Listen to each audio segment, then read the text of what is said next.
Hello అండి, అందరికీ నమస్కారం. Welcome to our channel Pavan talks. ఈరోజు మన ఛానల్లో చాలా రుచిగా కమ్మగా ఉండే కొబ్బరి పాలన్నం ఎలా తయారు చేసుకోవాలో చూద్దాం. ఫంక్షన్లలో, హోటళ్ళలో పొడి పొడిగా కమ్మటి సువాసనతో ఉండే కొబ్బరి పాలన్నాన్ని మన ఇంట్లో కూడా ఎలా తయారు చేసుకోవాలో ఈ వీడియోలో పూర్తిగా చివరి వరకు చూడండి.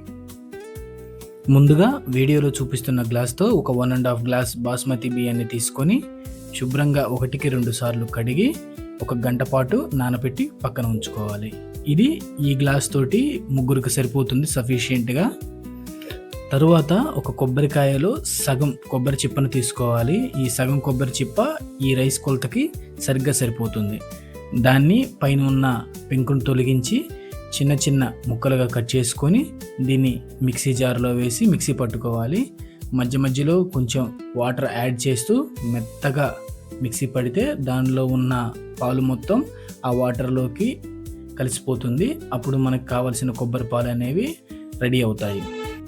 ఈ విధంగా వచ్చిన కొబ్బరి పాలని ఒక బౌల్ పైన ఒక పలుచటి క్లాత్ వేసి దాంట్లో ఈ మిశ్రమాన్ని పోసి గట్టిగా పిండితే మనకు కావలసిన కొబ్బరి పాలు అనేవి రెడీ అవుతాయి.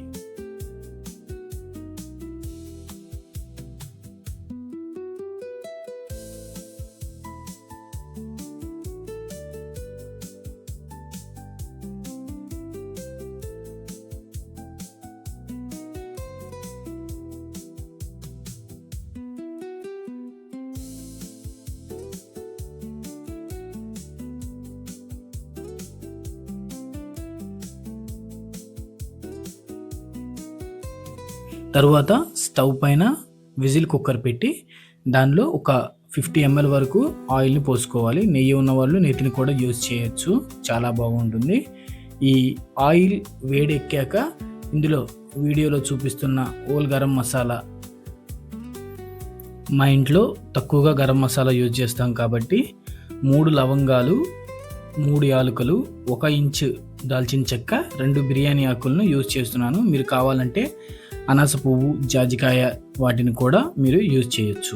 దీంట్లో మనం కట్ చేసి పెట్టుకున్న ఒక పెద్ద సైజు ఉల్లిపాయ లేదా 2 చిన్న సైజు ఉల్లిపాయలను ఇలా నిలువుగా కట్ చేసి ఈ ఆయిల్లో వేసి గోల్డెన్ బ్రౌన్ కలర్ వచ్చేంత వరకు ఫ్రై చేసుకోవాలి. అలాగే దీంట్లో 5 మధ్యకు చీల్చిన పచ్చిమిరకాయలను కూడా వేసి ఫ్రై చేసుకోవాలి. ఈ విధంగా ఉల్లిపాయలు పింక్ కలర్లో వచ్చిన తర్వాత ఇందులో ఒక 1/2 టేబుల్ స్పూన్ అల్లం వెల్లుల్లి పేస్ట్, అప్పటికప్పుడే ఫ్రెష్గా నూరుకున్న అల్లం వెల్లుల్లి పేస్ట్ వేసుకుంటే మంచి టేస్ట్ వస్తుంది.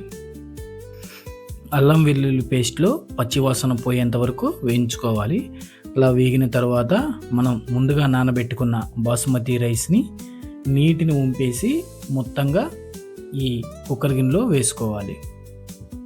ఒకసారి బాగా కలుపుకొని ఇందులో కొంచెం కరివేపాకు, ఒక పిడికెడు పుదీనా, ఒక పిడికెడు కొత్తిమీర కూడా వేసి బాగా కలుపుకోవాలి.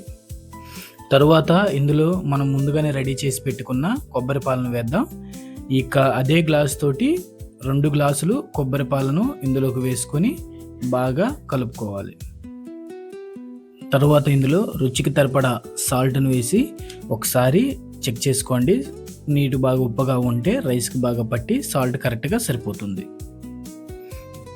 తరువాత కుక్కర్ మూత పెట్టేసి లో ఫ్లేమ్లో 2 విజిల్స్ రాణించాలి. లో ఫ్లేమ్లో 2 విజిల్స్ వస్తే అప్పుడు ఆ కొబ్బరి పాలు బాగా రైస్కి పట్టి మంచి టేస్ట్ వస్తుంది. 2 విజిల్స్ వచ్చిన తర్వాత ఆ ఆవిరిని పోకుండా కొంచెం సేపు అలాగే ఉంచండి. ఆవిరి మీరు బయటకు తీయొద్దు. ఆవిరి బయటకు తీస్తే రైస్ సరిగ్గా ఉడకదు. ఆ ఆవిరంతా పోయిన తర్వాత ఒక్కసారి మూత తీసి చూస్తే చూసారా ఎంత బాగా వచ్చిందో, చాలా అరోమా వచ్చింది. మూత తీసి చూడంగానే సువాసన అంతా చాలా బాగుంది.